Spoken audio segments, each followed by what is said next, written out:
Here's a day in the life of a off-duty firefighter and a small business owner. Off-duty man ako ngayon pero di ibig sabihin pahinga. Paano nga ba ang araw ng isang firefighter na sabay ding small business owner na trying to make six figures per month? So tara, samahan niyo ako. Ako nga pala si Irwin Irkilang, firefighter sa araw ng duty at negosyante naman kapag off.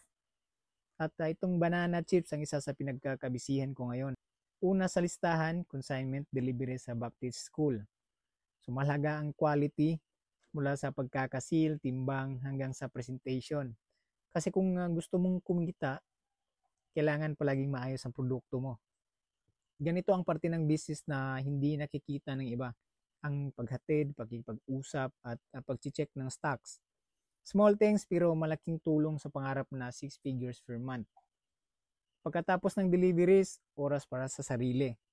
Shoulder at abs day tayo ngayon. So bilang firefighter, kailangan malakas ang katawan. Bilang negosyante din, kailangan malakas din ang disiplina. So pag uwi, high protein dinner para sa recovery natin. Simpleng pagkain pero malaking tulong para tuloy-tuloy ang lakas at focus. Sa huli, numbers game tayo. Dito mo malalaman kung kumikita ka ba talaga, sales, expenses, inventory. Lahat ng kailangan na naka-record.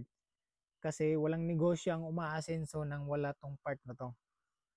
Kung ikaw din ay nangangarap mag-business habang may trabaho, gusto kong ipakita na posible.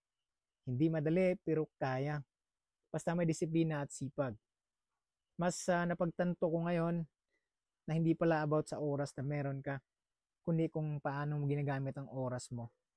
Ang natutunan ko, walang shortcut sa tagumpay. Kailangan mong pagsabayin ang sakripisyo at pangarap. At habang ginagawa ko ito araw-araw, mas lalo kong nakikita kung gaano kalapit ang goal ko. Salamat sa pagsama sa isang araw ko. Bukas ulit, panibagong hamon, panibagong pagkakataon.